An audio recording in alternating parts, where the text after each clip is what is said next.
Մինչ տեսանյութին անցնելը խնդրում ենք սեղմել լայք եւ բաժանորդագրվեք։ Ողջույն եւ քաջ առողջություն եմ մաղթում մեր հայրենատեր հայրենակիցներին։ Խնդրում եմ տարածեք եթերը։ Տարածվելուց հետո կսկսենք այն։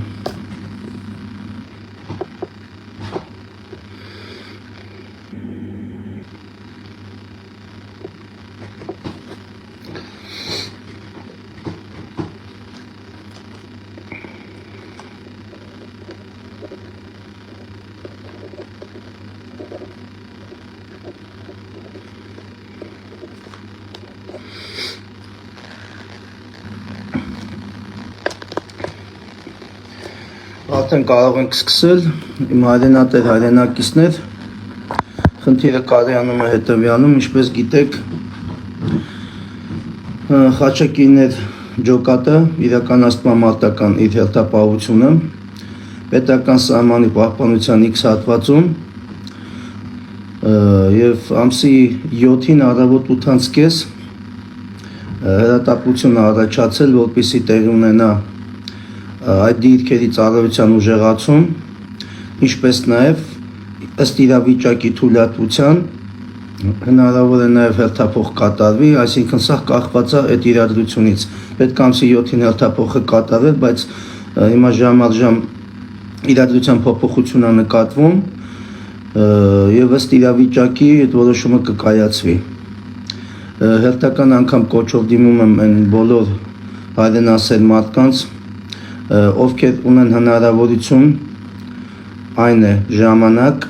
առաջինը ժամանակ եւ առողջական վիճակը թույլ է տալիս բացել այդ լեռնային պայմաններում իրականացնել մարտական հերթապահություն, ներկայանալ մեր գլխավոր շտաբ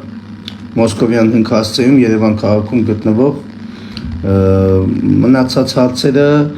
եթե մինչև ամսի 7-ը հարցեր կառաջանան, կարող եք զանգահարել 055 91 10 10 եւ 094 36 36 26 հեռախոսահամարներով ձեր բոլոր հարցերին կտանք սպառիչ պատասխաններ կախված պայմանների հետ, կախված փաստաթղթերի հետ եւ մյուս հարցերի հետ, ինչը ձեզ կհետաքրքրի այդ մարտական հերթապահության կազմակերպման եւ իրականացման համար։ Նորից եմ կրկնվում, թշնամին ակտիվության նշաններ ցույց տալիս, առավել եւս Արցախի փակված այս ճանապարհի ֆոնի վրա, մենք պարտավոր ենք ներդնելու ամեն ինչ, որպեսզի այս հերթական սադրանքները նրանք չկարողանան իրականացնել եւ չօգտվեն ժողովրդի այսօրվա այն վիճակից, որ բոլորը բևեռված են Լաչինի Միջանցքի հարցերով եւ ըստ իրենց միգուցե մտածում են, որ կարող են աշխատող անել նաեւ այն հիմնական հարվածի ուղղությունները, որոնք այսօր գտնվում են իրենց նշանառության տակ եւ փորձում են նրանք մարտական խնդիրներ լուծել անակնկալ կերպով, ինչպես դա կատարեցին սեպտեմբերյան իրադարձությունների ժամանակ։ Այսինքն նրանց նոր մարտավարությունն է, փոքր քայլելով, այսենց 1-2 օր տևող, 3 օր տևող պատերազմական գործողություններով, ռազմական ակտիվ գործողություններով, նոր նվաճումներ, նոր դիրքերի, նոր տարածքներ, մեզի նոր վնասներ պատճառել, մարդկային կորուստների եւ զինտեխնիկայի տեսքով եւ ամեն անգամ պատկերացեք, եթե նրանք կարողանան մի քանի ամիսը մեկ նման սադրիչ գործողություններ կատարել, մեր վիճակը ուրա հասնելու։ Այնպես որ նրանք պետք է իրենց դնչին ստանան այն ծանր հատվածը, բռունցքի հատվածը, որը ծրագրված է եւ պատրաստվում ենք այդ հատվածը տալու։ Դրա համար պետք է աջակցություն, դրա համար պետք է համախմբում, դրա համար պետք է մեր դիրքերը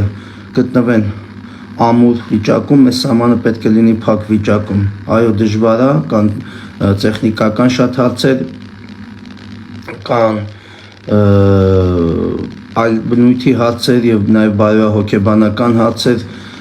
կա զորքի մոտ արդարացի դժգոհություն շատ հարցերից, բայց քանի որ առնչվում է դա ծառայությանը, ինչ որ չափով ռազմական գաղտնիքի, բնականաբար չենք եթերացնի այդ պրոբլեմները մենք ֆիքսում ենք, այդ պրոբլեմները բարձրաձայնում ենք տարբեր ուղղություններով եւ փորձում ենք հասնել դրանց լուծմանը։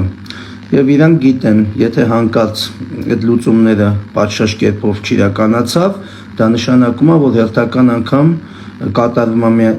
եւս դավաճանական քայլ, որպեսզի չկարողանանք սահմանը ամբողջությամբ փակ պահել թշնամու առաջ։ Էլ չեմ խոսում մնացած ռազմական գործողությունների, ակտիվ գործողությունների մասին, որը նախանշվում է, եթե նրանք փորձեն այս իրավիճակից օգտվելով գնալ արկածախնդիր քայլերի։ Երկրորդ հարցը, որ շատ կարևոր է, դա ինչպես այս 25 օրը այլ հարցերից ամենակարևորն է, դա Արցախի 25 օրյա շրջափակումն է, եւ ես այսօր լրահոսով հանդիպեցի, որ փորձեր արվում ամեն դեպքում դիվանագիտական ճակատում, որպեսզի աշխատացնեն օդանավակայանի հնարավորությունը, բայց այդտեղ առաջանում է ամենակարևոր հարցերից մեկը։ Նախ բոլորս էլ հասկանում ենք օդանավակայանի աշխատելու դեպքում դա շատ ծախսատար process է լինելու եւ շատ վտանգավոր ավելի, քան ցամաքային ճանապարհից օգտվելը։ Եթե այսօր հույսներս դրենք, որ միջազգային հանրությունը պետք է այնքան ազդի, որ սրանք թույլ տան մենք օդային ճանապարհը օգտագործենք մեր ազգաբնակչության կենսական խնդիրները ապահովելու համար, մեր անվտանգային խնդիրները ապահովելու համար, ավելի տրամաբանական չի, որ այդ միջազգային հանրության ուղղված մեր կոչերը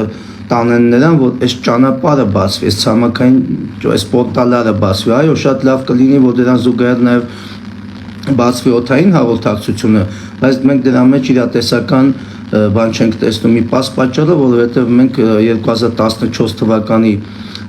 դեպքին ականատես եղանք, երբ որ բացառապես խաղաղ պայմաններում զորավարժությունների ընթացքում խոցվեց հայկական զինված ուժերի ինքնաթիռը, ունեցանք զոհեր, տեխնիկայի կորուստ, գիտեք այդ պատմությունը, եւ սրա մեջ վտանգը ավելի շատ է, քան ցամաքային ճանապարհի բացմանը, այսինքն այսի ոնց որ մի տեսակ շեղող լրատվություններ, իբրև թե արվում է ամեն ինչ, իսկ իրականում ես չեմ ասի արդարության առջև չեմ մեղանչի, որ հայտարարեմ, որ ոչինչ չի արվում, բայց այն չի արվում, ինչը որ անհրաժեշտ է այսօր այս խնդրի արմատական լուծման համար։ Այն է մենք չենք ատամ ցույց տալի, մենք ուշ ցույց չենք տալի մի պատճառաբանությամբ, որ ասում են այդ խելոք գլուխները, իմիջիալոց խելոք գլուխները այսօրվա իշխանության,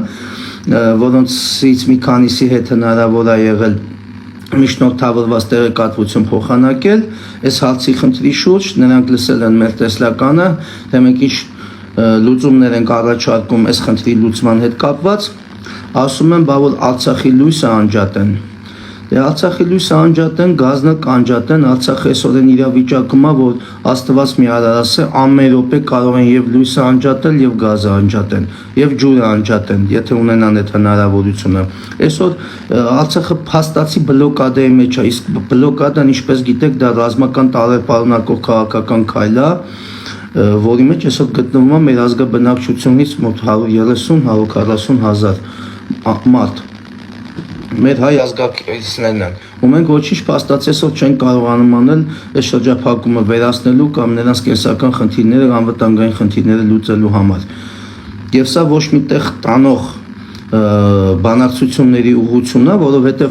միգուցե ամիսներ ձգվի այս օդային խնդիրը լուծելու համար, կամ ասենք պայմանական ասած մեկ հատ երկու հատ ուղղաթիռ թողեցին իջավ, ասենք տարավ պայմանական X քանակությամբ հաց, դեղորայք եւ մյուսը, եւ վերջը, բա սրա վերջը ո՞նց է լինելու։ Ինչքան ենք մենք աշխարհից խաղաղություն մուրալու, մեր ճանապարհների անվտանգությունը մուրալու, այս մուրալու քաղաքականությունը մեզ ավելի շուտ է քայքայելու, քան սոված մարդու առողջությունը կքայքայվի։ Այսի ավելի ծանր է նստելու մեր ազգի վրա, քան ցանկացած sense բլոկադա, որովհետև սրա մեջ ռեալ ոչինչ չկա։ Մենք այսօր ունակություն ունենք այս խնդիրը լուծելու նաև այլ տարբերակներով։ Ում հետ խոսում ես, բանակցում ես, բոլորը ասում են կռիվ կսկսի։ Կռիվը չի վերջացել, դուք ինչից եք վախենում։ Մեկը դուք ոչ կռվին մասնակցելու եք, ոչ է կռվից գլուխ եք հանում։ Ձեր գործը դավաճանությամբ դա հանձնելն է։ Թող սկսի։ Որ սենց ազգը պետքա կրկռալով սենց մնա, ում է պետք, թող սկսի, տենանք այս անգամ ում համար ոնց կպրծնի։ Դուք մի կարևոր բան եք մոռացել։ որ բանակն ու կռվող տղեն արդեն խելքի է այս պատերազմից հետո, այս երրորդ տարին արդեն այս ամեն ինչը տենում է, վերլուծում է, գլուխը մտել է, հասկանում է, արդեն գիտի ում կվստահի, ում չի վստահի, այո, ուտես կռիվ կգնի։ Այո, պետքա ընթանա ոչ կանոնավոր ռազմական գործողություններ, կլինի պարտիզանական, կլինի զուտ դիվերսիոն, չգիտեմ, ինչ ձև լինի, իրավիճակի թելադրանքով։ Այո, մենք պետք է այդ պորտալներն էլ բացենք, մենք պետք է մեր ազգաբնակչության հետ անվտանգ շփման հնարավորություն ունենանք, այդ մարդիկ հորոնդե սովամա չեն լինելու, այդ մարդիկ այդ բլոկադայի մեջ տենց չեն հյուծվելու գնան։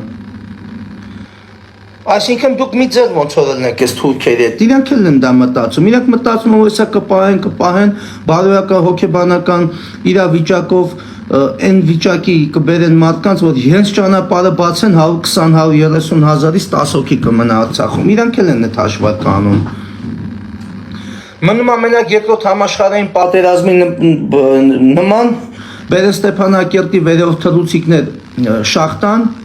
որ ով ուզում է անցնի մեր միջով դեպի Հայաստան, մենք պատրաստ ենք այդ ճանապարհը տալու։ Մնում է մի հատ էլ շարժում ձևավորեն ու իրաց ուզածին հասնեն, որ Արցախը լրիվ հայաթափեն։ Որ հետո էլ այստեղի դավաճաններ ասեն, բա ժողովուրդը դուրս եկավ, գնայիք պաշտպանեիք, մենք ինչ անենք, որ չպաշտպանեցիք։ Սա փոխ համաձայնեցված մի հատ լկտի, մի հատ հակահայ, մի հատ հայադավ քաղաքական քայլ է։ Այլապես 1 միլիոն ոչ ասեմ հաստատ մի 1000-ից ավել պայմաններ ենք առաջարկել,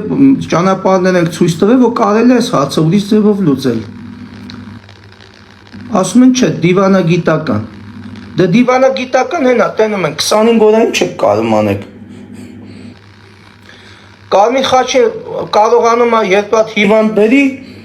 էդ էլ եք վերագրում։ Ձեզ ասում եք, տեսակ կարացանք Կարմիր խաչին նենց անենք,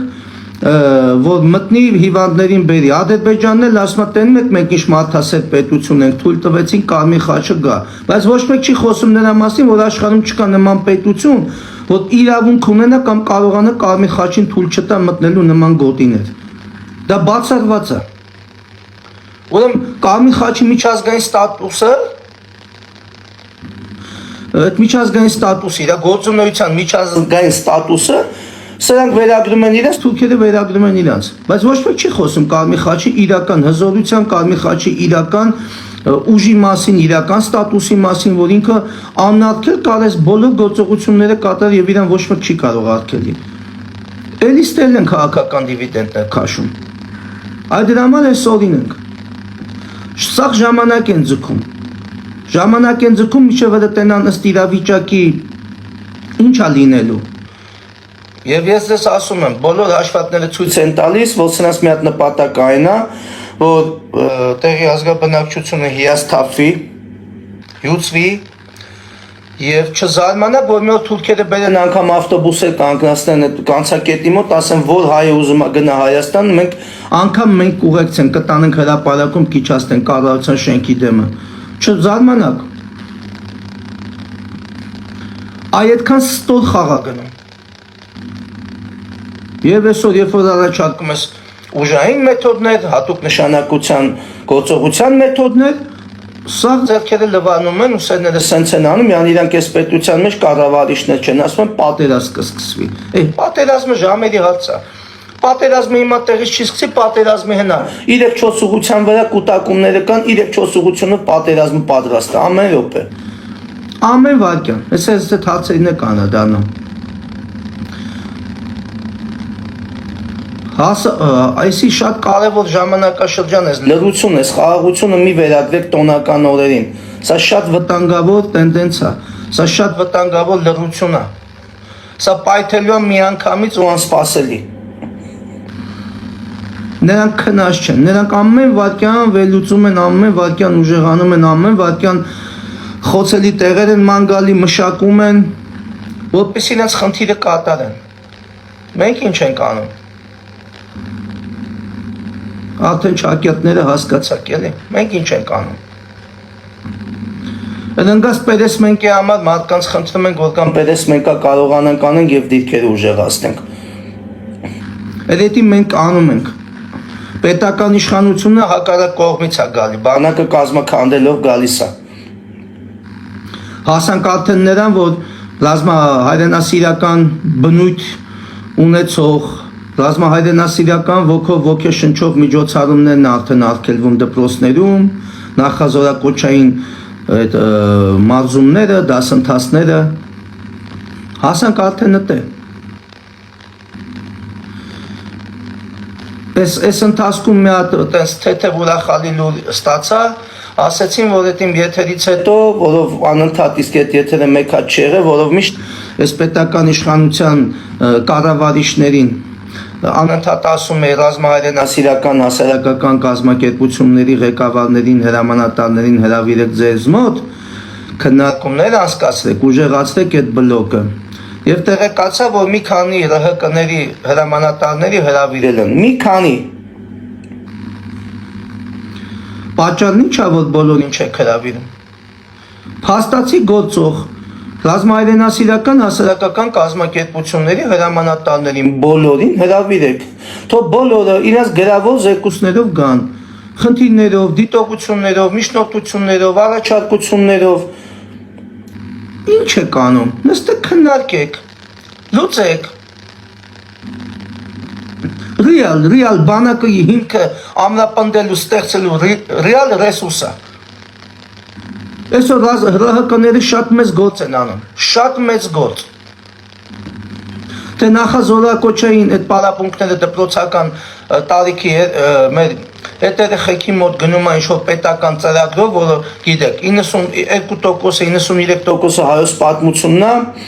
այն մի քանի տոկոսը մի քիչ տեսական գիտելիքներ եւ զերոյական պրակտիկ պարապմունքներ։ Մաքսիմում կարող է ինչ-որ շիշմակարակ է։ Այդ մակարդակի է։ Իսկ ՌՀԿ-ները կոնկրետ գործ են անում, կոնկրետ։ Հրավիրեք բոլորին։ Տվեք ժամանակ, պայմանական, այսինչ օրը հրավիրում ենք բոլոր ռազմահայրենասիրական հասարակական կազմակերպությունների ղեկավարներին, նորից եմ կրկնում, թղթի վրա գրածները չէ, գործող, ովքեր մարտիկներ են տրամադրում մարտական հերթապահության համար, ովքեր ունեն մարտական ջոկատներ, ստանում են պետությունից զենք մարտական խնդիր։ Այդ ՌՀԿ-ներին հրավիրեք, կոնկրետ խնդիրները լսեք, բարձրաձայնեք այդ խնդիրներին լուծում տվեք։ Ու դուք տեսեք ոնց է ակտիվանում այդ բլոկը։ Ու դուք տեսեք այդ ամեն ինչից ոնց է ուժեղանում մեր բանակը։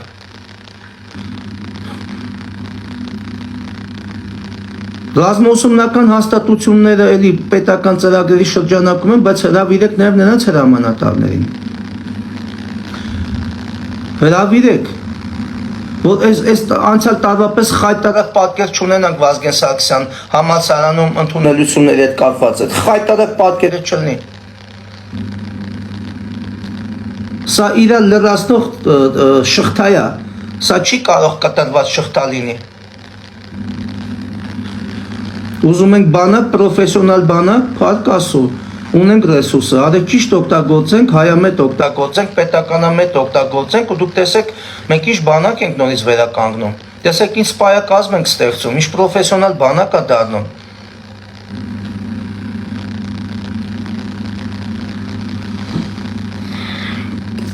Այս հարցերի շրջանակում ուրեմն շատ կարևոր հիմա մի հատ հարց եմ անդրադառնալու կապված բանակի հետ էլի, գիտեք, բանակը մեր կենսակերպն է, բանակը մեր կյանքն է, մեր նպատակն է, բանակը մեր ամեն ինչն է, ինչի մեջ մենք դրել ենք մեր կյանքը։ Ուրեմն դիմում եմ պաշտպանության նախարարությանը, դիմում եմ ազգային անվտանգության խորհրդին, դիմում եմ ռազմական տեսչության ղեկավարությանը, այտենց խորհրդավոր ղեկավարությանը։ Մի հատ մի մոմենտ sense այդ մունձիրները որ հագնում եք սպայական, զինվորական, մի հատ հայլու մեջ ձեզ նայեք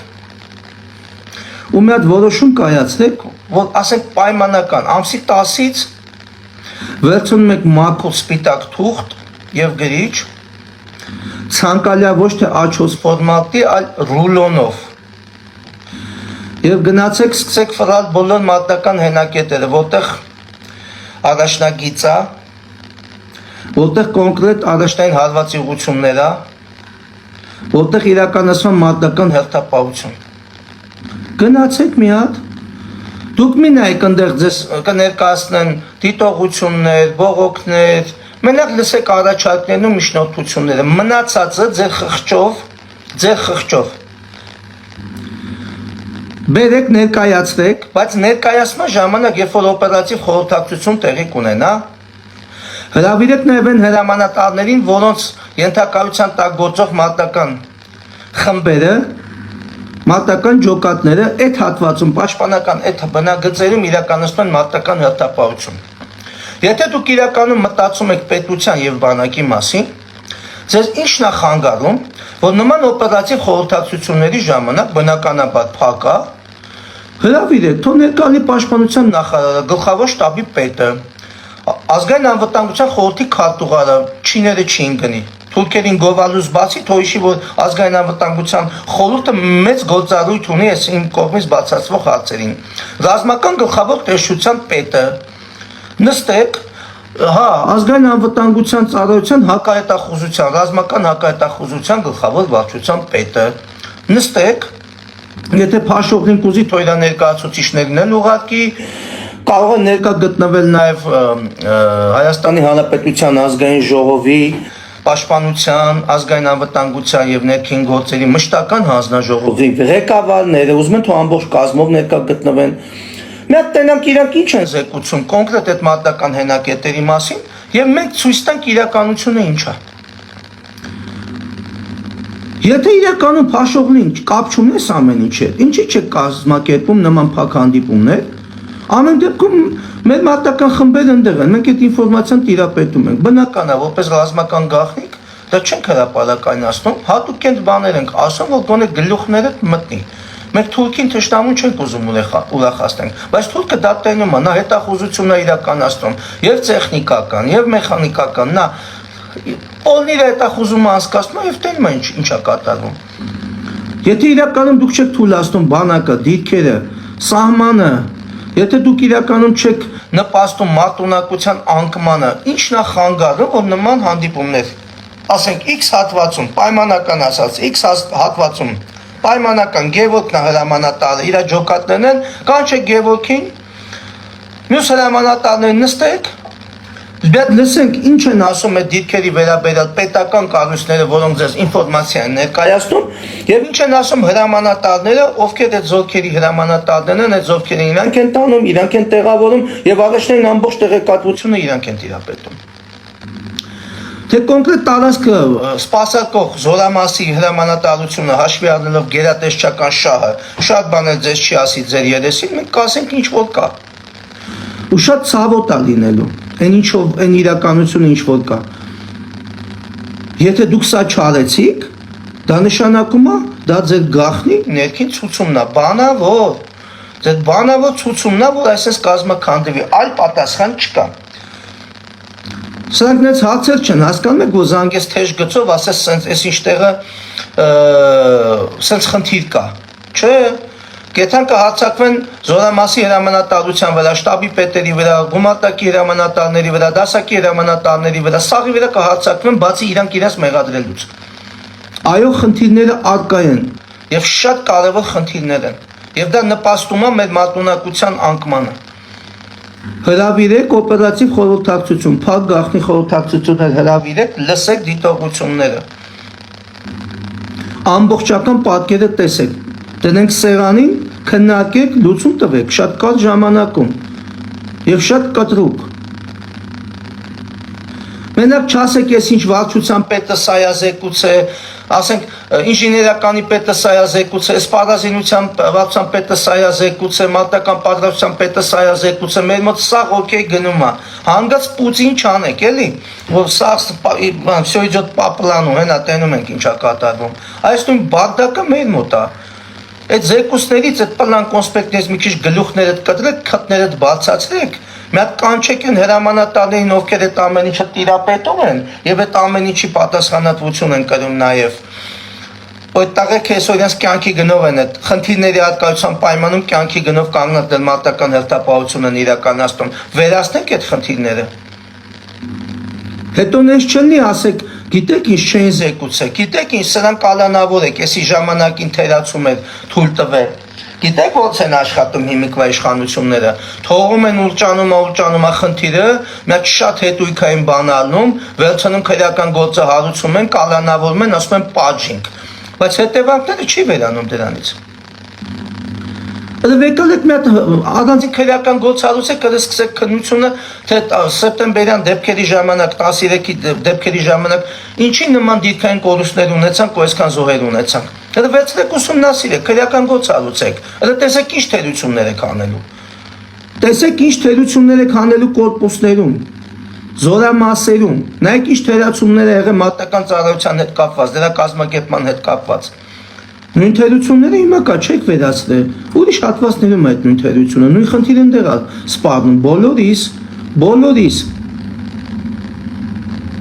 Խիչ եք վերացնում այդ խնդիրները, ձեզ է տալի, որ սենց թուրքը տրակտորի պես քշելով գալիս է։ Ուրեմն ձեր է տալի, եթե դուք այդ խնդիրներին ականջալու չեք կլնում, հետո չասեք չգիտենք։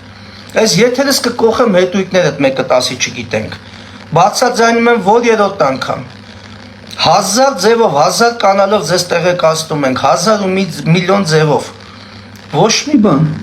ականջալու չեք կլնում, դրա համար եթերով ասում եմ, այո կան այդ խնդիրները և դուք պարտավոր եք լսելու և դուք պարտավոր եք միջոցներ ձեռնարկելու այդ խնդիրները վերացնելու համար։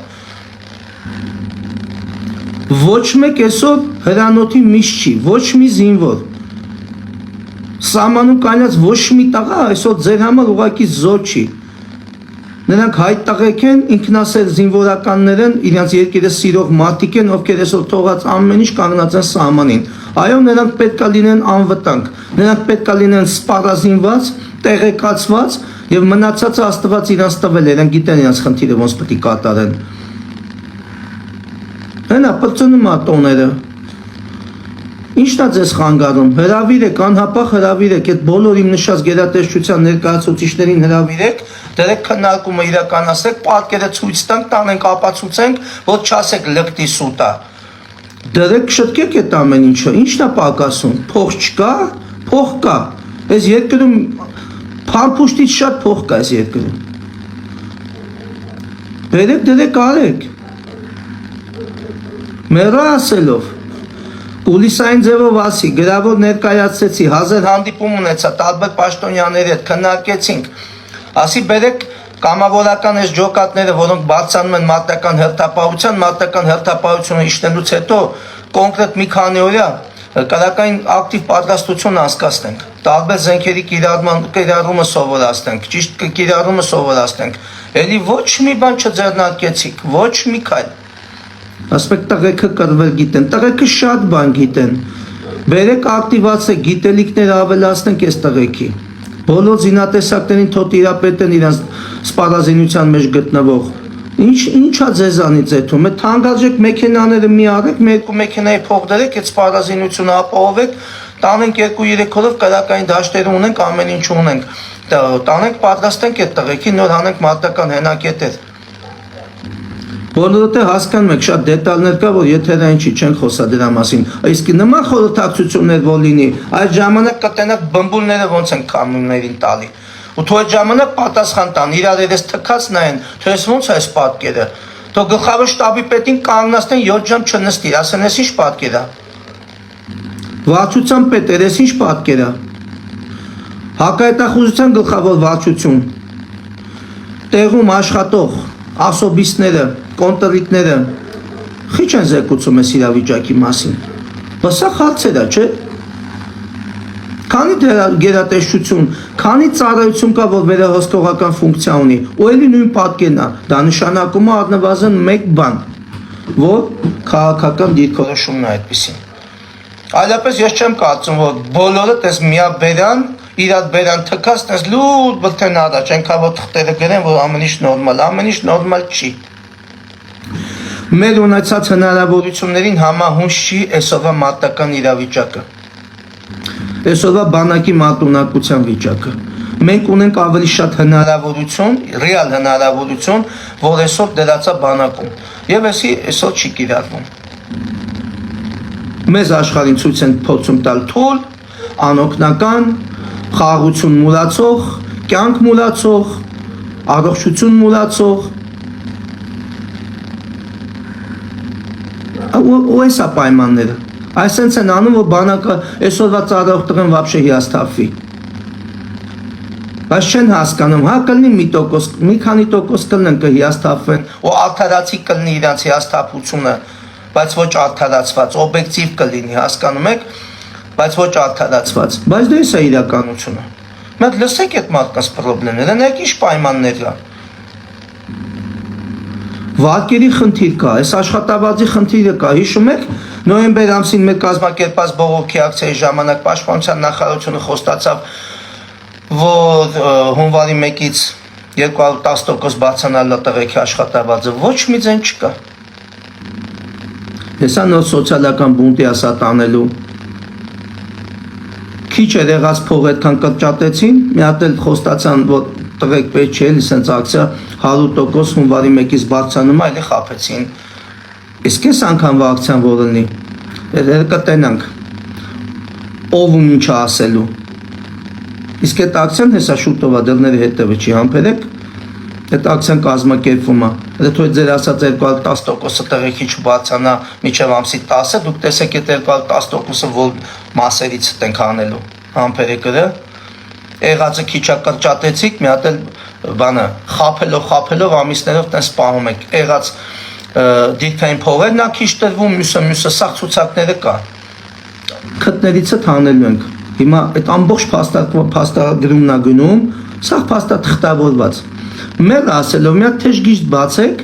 թողքեր դժգոհ են աշխատավարձից զանգեն այդ թեժգիծ անուն ազգանունը վերցրեք թեկուզ ռազմական ոստիկանության կազմում թեկուզ ռազմական զինվորական դատախազության կազմում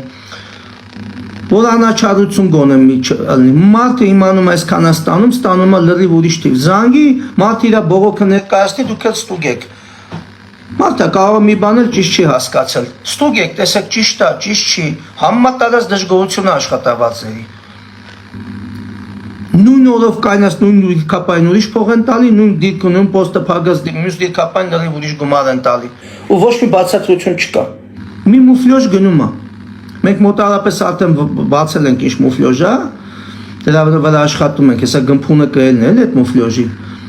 ու անգամ այդ տղեկի փողն են ծամում այսօր էս բանը ասենց ազգային այս իշխանությունները որոշում են ասեն կայացնեն նայեք ինչքան ժամանակ արդեն բանակից անել են ծխախոտը բանակը ծխախոտ չի տալիս զինվորին այո բոլորս է կողմ ենք առողջ ապրելակերպին բայց հիմա եթե այդ մարդը ծխում է չի կարող իր ծխելը թարգի առավել եւս որ արդեն երիտասարդել չեն հիմնականը կամավորականներին է վերաբերվում երիտասարդել չեն մարդիկ հազար դարդ ու ցավի հազար բան տեսած այսօր մարտական հենակետերում իրանք պալյուբոմով պիտի ծխեն հələ պատկերացեք ինչ պատկերա առանց այդ էլ այսքան փողերը կրճատած այդ փողերից էլ պատկերացեք մենակ ինչքան սիգարետի փող են ծախսելու որ այդ 14-15 օրը սահմանում իրանք անցկացնեն սիգարետը պակաս չլինի իրանց մոտ մենք էդի մեկ կաշի վրա գիտենք որպես հրամանատարներ մենք էդի հայթայթում ենք մենք հասցնում ենք մենք գիտենք դրա ֆինանսական բեռն էլ իրոք ծանր ֆինանսական բեռ է սիգարետի հարցը ինչ է եղել պետությունը միջոց չունի քանի սիգարետի գործարան ունի պետությունը ոնց էր առաջ բանակը սիգարետ տալի համ Արցախի բանակն էր ստանում համ Հայաստանի զինված ուժերն էին ստանում ով ուզում էր ծխել ծխում էր ով չէր ուզում ծխել չէր ծխում հիմա որ չեք տալի բայց ծխողելի հայթայթում է այդ իր ֆինանսին իր գրպանին կպնում է ընտանիքն է դրանից տուժում ինչ եք շահում դրանից փոխեք այս ռեֆորմը ով ցանկանում է տվեք պետություն եք տվեք զինվորի սիգարետ տվեք մարտական հենակետում գտնվող զինվորի սիգարետ տվեք մենակ չասեք անվտանգության խնդիրները առաջանում այդ անվտանգության խնդիրները արկա է մենք գիտենք մենք սովորացնում ենք մարտական հերթապահությունը ոնց վարեն որ այդ սիգարետը խնդիր չառաջացնի բայց ամեն դեպքում այդ մարդը այդ սիգարետը ձեռք է բերում ծխում է հա ողջունելի կլինի որ չծխեն առողջ ապրելակերպ լինի իրանց հետևեն բայց հիմա որ իրականությունը այլ է հիմա ինչ նստենք հրաշքների հավատանք որ մի օսս քնել են զարթենք բանակում ոչ մեկ չի ուզենալու ծխի իսկ դա շատ մեծ բեռ է քննարկման առարկա դարձրեք սենց հարցերը ու լիքը էլի հարցեր կա որ եթերային չի հրավիրեք թուղթու գրիչով նստեք, սա հարցերը դնենք սեղաններին, նայեք ինչա կատարվում։ Եվ ինչ կարանք ունենանք, որը չենք անում։ Չեք անում, որովհետև քաղաքական կամք չկա, որովհետև դուք ուրիշ պլաններ ունեք, ազգակործան, հայակործան ծրագիր ունեք, այլապես մի վայրկյան չեք քնի։ Ռնգեր ջուրի պես կփորեք հող այդ քթով, կփորեք պրոբլեմները կվերհանեք ու կլուծեք։ Լիքը հարցեր է, որ լուծելի հարցեր է։ Դրեք խիստ հրամաններ, տեսեք ոնց է լուծում, ռեսուրսներ կա։ Պահեստներում ռեսուրսը թափած է, անող չկա։ Չեք ուզում, չեք լսում։ Բանակի սպան զեկուցումը չեք լսում, բանի տեղ չեք դնում։ Այդ թղթերը միջև հասնում է նախարարություն մի կաբինետում մտնում է, տղծակների մեջ ու սեյֆերում փակ մնում է, լուծում չի ստանում։ Դրա համար այսօրն ենք։ Այո, կան շատ բարեխիղճ սպաներ, շատ հայրենասեր սպաներ, որոնք իրենց գործը օրենքով անում են, բայց դե ինչ անեն, պետության կողմից աջակցություն չունեն, մեջքները թույլ է։ Մեռնում են զեկուցելով, մեռնում են ներկայացնելով, ոչ մի բան չի փոխվում։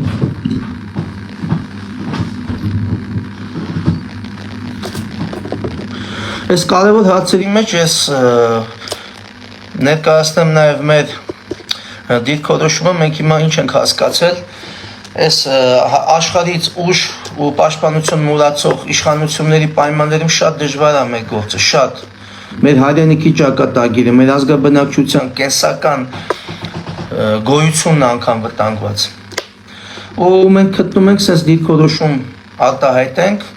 այն է մենք պարտավոր ենք այսօր մեզ ձեռք մեկնող ցանկացած բարեկամական երկրի ձեռքը սեղմելու, բարեկամական երկրի, որովհետև մենք լավ վիճակում չենք։ Այն մեր հիմնական բարեկամների հետ նայեք ինչ թույլ ու թվանք ենք սկսել,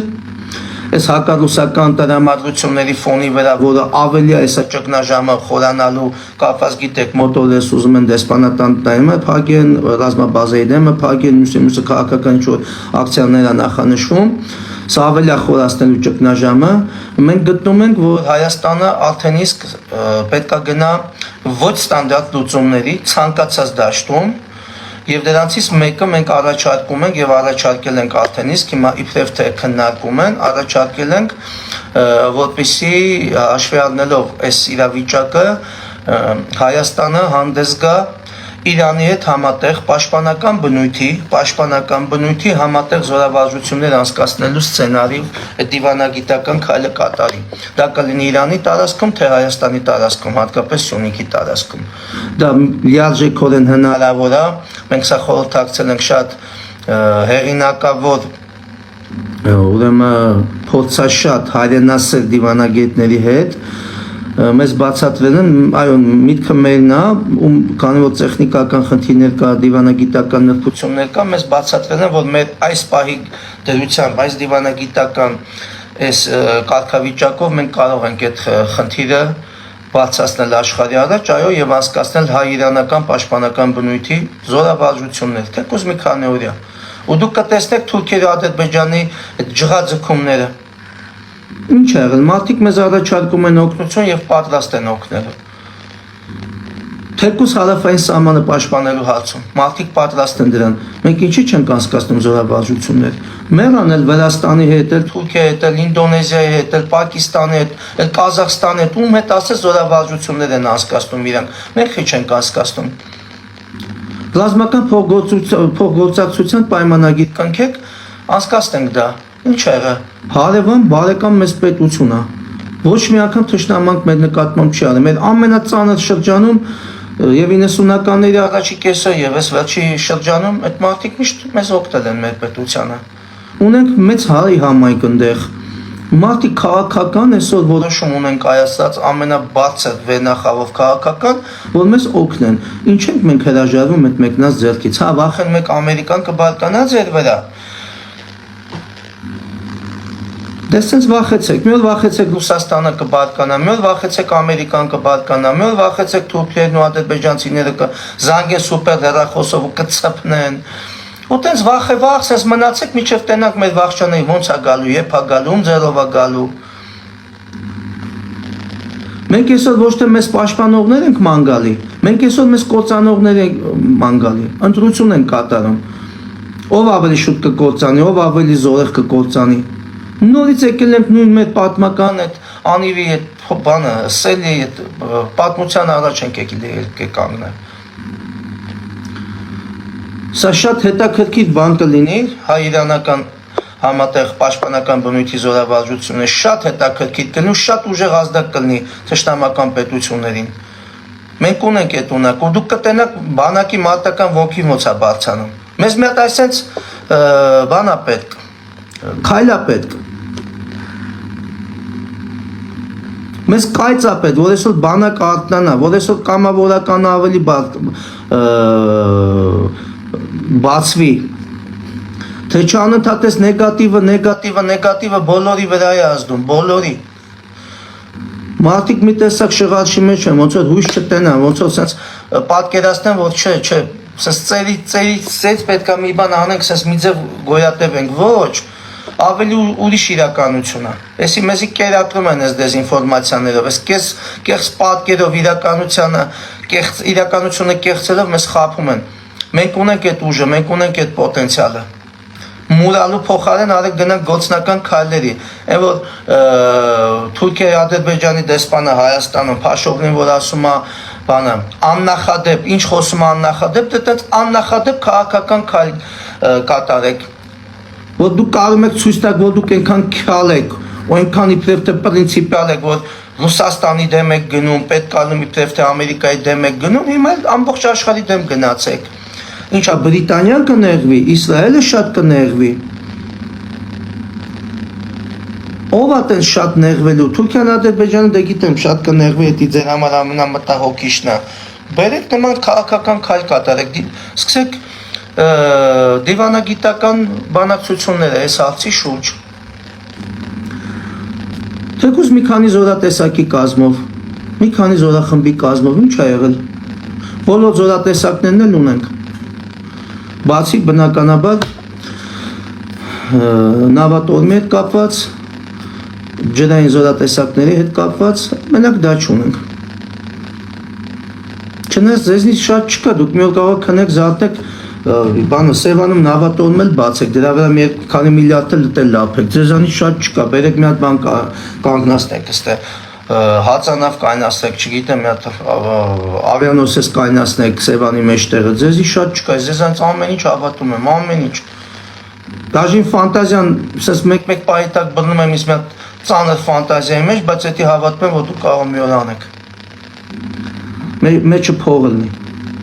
Արեք այս ամեն ինչին այսօր աշխարհը պատրաստ է։ Աշխարհը չեք տենում, այդ խելահեղ աննախադեպ քայլերի է գնում։ Ոչ ստանդարտ քայլերի է գնում, մենակ իր խնդիրների լուծումը տեսնի։ Էս է իրավիճակը։ Եվ վերջում ուզում եմ անդրադառնալ ուրեմն Նեմեսիս գործողության հետ կապված այս վերջերս սենց շատ ծավալված քննարկումներին, որի դեմ տենց գիտեք Անդրանիկ Քոչարյանը շատ բուրըն հանդես եկավ, թե չգիտեմ իրանց գիտեք ինչ մտահոգություն ես տեսա իրանց խոսակցություններում, իրանք համարում են Նեմեսիսի թիրախ, իրանք մտածում են, որ կարող է լինի Նեմեսիս և իրանք թիրախավորվեն, չեն բացառում, որովհետև երբ որ ուսումնասիրում ես Նեմեսիսի գործունեությունը, ամբողջ ծավալով, իրանց նմանների դեմ է այդ գործողություններ եղել, հենց իրանց նմաններն են թիրախավորել, ովքեր Հայաստանին, հայրենիքին վնաս են տվել, ովքեր ազգին վնաս են տվել, և միգուցե իրանք հենց այնպես չեն գնում արմատական քայլերի, որ հանձնարարում են մի հատ ուսումնասիրեք Նեմեսիսը։ Նեմեսիսը դուք եթե չեք ուսումնասիրել մինչև օրս, դուք ինչ գործ ունեք պետական իշխանության մեջ, այն էլ նման պատասխանատու պաշտոններ զբաղեցնելով։ Եթե մարդը չգիտի Նեմեսիսը ինչ է, հասել է, ասենք պատկառելի տարիքի պետական այդքան պաշտոններ զբաղեցրել, նորա իբրև թե ուզում հասկանա ինչ է Նեմեսիսը, այդ մարդը մի ժամ պետք է չաշխատի պետական կառավարման ղեկին, նման ազգի պայմաններում, նման պատմություն ունեցող ազգի ու պետականության պայմաններում։ Դուք եք մտահոգվել, Ասում եք ստեղծելու ենք արտաքին հետախուզական ծառայություն եւ այդ հետախուզական ծառայությունը իր վրա կվերցնի այդ գործառույթը։ Սերժ Սարգսյանի ժամանակ Սերժ Սարգսյանը Գորիկ Հակոբյանին հանձնարարական տվեց հրապարակային գաղտնի հանձնարարական տվեց Սաֆարովի հետ կապված միջոցառում անցկացնելու։ Անցկացրեցիք։ Բական չէ, ազգային անվտանգության ծառայության համապատասխան ծառայության ղեկավարների կանչեք ասեք все-таки նախագահը բանը ծառայության ղեկավարի նման խնդիր է դրել Սաֆարովի հետ կապված։ Ինչի միջև հիմա չի իրականացվել։ Այս նույն բարդակն է լինելու այս վերնի պայմաններում, էլի։ Մեկ նույն կադրերն են աշխատելու։ Դուք էլ կադրեր չունեք, որ լավ, դες պոտենցիալ կադրեր չունեք, որ այս վերը նոր ստեղծված այս վերը նոր միացած բումը ապահովելու մեր հատուկ ծառայությունների կյանքում։ Որովհետև դուք չեք թողում հատուկ ծառայությունները ձեռները բաց աշխատեն։ Չեք թողում, նրանց էլ եք ճնշում։ Նրանց էլ եք փոխել ձեր քաղաքական կամքի տակ։ Հատուկ են մարդիկ են, որ պրարված են լինում, խնդիրը ճիշտ ձևակերպում ու խնդիրին ճիշտ լուծում են տալի։ Հատուկ են մարդիկ։ Ես այս ամեն ինչի մեջ ավելի մեծ վտանգ տեսա այն առումով, որ մի օր կարող քնենք զարթենք, մի հատ խելացի տենց դեմք ցույց տվող մեկը գա ազգային ժողով ու հայտարարի, որ Հայաստանի Հանրապետության քննչական մարմինները սկսում են նոր վարույթ, որպեսզի նեմեսիս գործողություն իրականացնողների նկատմամբ հետմահու դատավճիռներ կայացնեն, որտեղ հեսա ասել են նրանք են խոչընդոտել, որ բան խաղաղության դարաշրջան չլինի մեր եղբայր թշնամի թուրքերի հետ։ Դուք դրան էլ եք ընդունակ։ Դուք դրան էլ եք ընդունակ Սողոմոն Թեհլերյանին հետմահու դատեք, Անդրանիկին, Նժդեին, բոլորին հետմահու դուք դատելու եք, դուք այդ տեսակն եք։ Ես պատահական չեմ ասում, որ դուք նրանց դեսպանն եք ստեղ։ Ես դրա համար ամբողջ հիմքեր ունեմ։ Դուք մեր ազգային հերոսներին, մեր վրիժարուներին հաթաթ դատելու եք։ Գալու օրը դուք դրան հասնեք, եթե ձեր դեմը չառնվի։ Դուք ասալի ամբողջ գերեզմանը հանելու եք Եղեաբլուրից։ Ազգանյական տղեկի գերեզմանները դուք հանելու եք Եղեաբլուրից։ Դուք այդ կառավարիչներն եք։ Դուք պատմությունից ոչ մի դաս չքաղած, պատմության դասերը աղավաղող, ազգային արժեքները աղավաղող միլիոն հատ փաստ կներկայացնեն։ Դուք այդ տեսակն եք։ Ձեզ պատական չեն գործող այս պետություն։ Ձեզ պատական չբերեցին, դրեցին պետական կառավարման ղեկին։ Եվ նենց էլ չի նախկինների մեջ դուք չունեք էշելոնացված դիրքեր եւ նախկինները ձեզի չեն աջակցում։ Տենց բան չկա։ Մեկը մյուսի բերան լավ թքած եք։ Ուղղակի այս ազգի ժողովրդի մեջ շատ մարդիկ կան, ընկած են տարբեր հոսանքների մեջ։ Ուզում են մի բան անեն ազգի համար, պետության համար, բայց չգիտեն ում դուռը եթան, ում հետևից գնան։ Մեկի հետևից գնում են հիասթափվում են, մյուսի հետևից գնում են հիասթափվում են։ Նստած իրանք ուտում են, լավ ինչ անենք, ոնց դուրս գանք այս իրավիճակից։ Նրանց է մեղադրելու չի։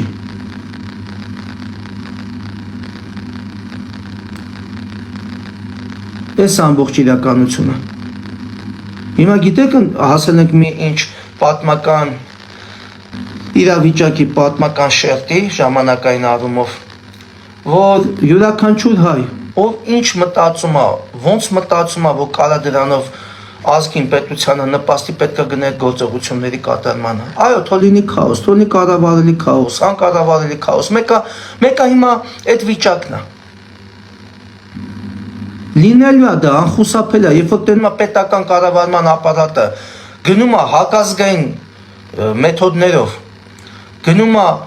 բազմադարյան այս ավանդույթները մերժելու մեթոդներով, երբ որ այսօր նախարարը կարող է կանգնի ասի, որ Նժդեյան գաղափարախոսություն դա ֆաշիզմ է, այսինքն սաղ աշխարհին քսիատալի պետությանդ վրա, ամբողջ աշխարհին գիտեք ֆաշիզմը չի ընդունվում։ Եվ ինչ սրերով են դիմավորում նման գաղափարախոսության եւ փչացնում են այդ արժեքները, դուք ո՞նց եք պատկերացնում, այդ ազգի գոյատևումը ինչքան է լինելու։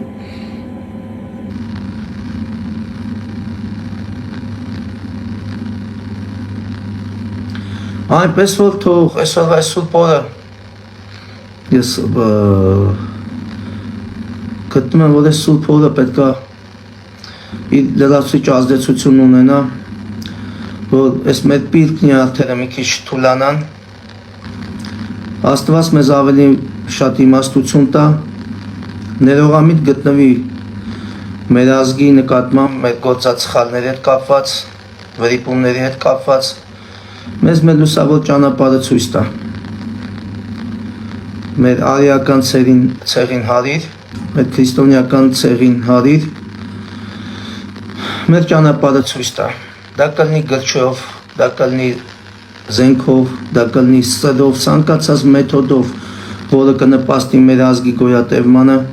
մենք պետք է գնանք այդ քայլերին։ Մենք այլ ընտրանք չունենք, մենք եկել ենք այդ անդուդի եզերին կայնած ենք, ասես կաչած, կախված մնացել ենք։ Պինդ կացեք։ Բարի ծառայություն լինի Արցախի եւ Հայաստանի սահմանները պաշտպանող մեր բոլոր տղեկին։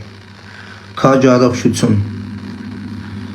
Բացր զգոնություն եմ մաղթում տղեկ։ Թող բոլոր գնդակները, բոլոր բեկորները, բոլոր մահաբեր վտանգները շրջանցեն ձեզ։ Աստված պահապան հայոց լեռնաշխարհին։ Պինդ կացեք։